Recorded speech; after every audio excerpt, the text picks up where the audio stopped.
I had to understand when Christ left, he has given me the Holy Spirit, meaning that since he couldn't be right there next to me, he decided that he's going to do me even better and be right inside of me. So I didn't have to feel like I was praying to some far God that is so far from me up in heaven, and that Christ is gone and he's just left me up in heaven, when he actually said, I'm giving you Holy Spirit, which is in you, which is closer than the hand, this hand that is in front of my face. He's closer to me than that. I had to understand that. And that when I really understood Holy Spirit and that he's in me, I understood that in this storm, he'll be my guide. Am I by myself? Absolutely not, because he will be my guide. I had to understand Holy Spirit would be my comfort. Do y'all understand what it means to have comfort in the midst of a storm? When everything seems to be falling apart, this is always, with any storm that I ever face, this is my prayer and has always been my prayer. Holy Spirit, let me feel your comfort all around me. And then I get a sense of peace and calm, because I just know that God is with me. And that the steps that I'm walking, I may not know where I'm going. What I'm seeing may not look like what I'm understanding. But in the end, I know that you have plans to prosper me, not harm me. In the end, I know that you have good for me and not evil. So I can sit and rest and be comforted, because Holy Spirit just makes it like a soothing feeling that you're just comforted and you're fine and you can rest. I have to understand that. Then Holy Spirit's my teacher in the midst of my storm.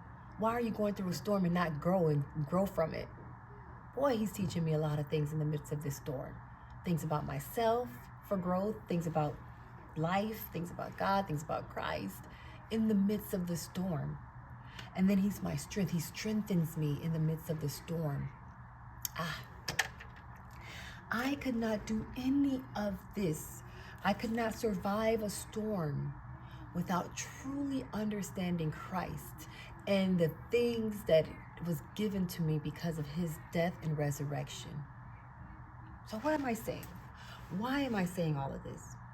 Use Christ. Use Christ in the midst of your storm. How do you survive your storm? Use Christ. You have to understand, believe, and use the things that is given to you so freely to survive the storm. I want you to understand that I was reading, this all came from the story of Job.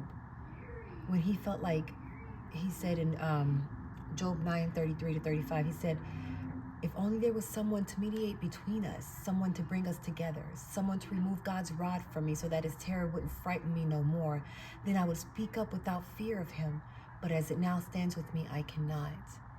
So the thing is with Job, while he was going through what he was going through, he wasn't really introduced to the Holy Spirit. He wasn't introduced to Christ. But thank God for Christ. I thank God for Christ every day, because at least we have Christ and we are introduced to Christ. We know that we don't have to go to God in fear. He tells us that we can go to him freely. In Ephesians 3:12, he says, in him, through faith in him, we may approach God with freedom and confidence, with boldness. Thank God for Christ. We can talk to him freely, with boldness.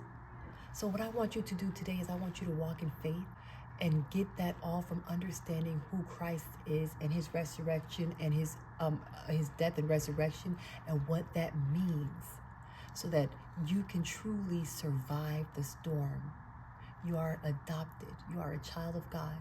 You are forgiven. You have Holy Spirit with you. Walk away from this storm in peace.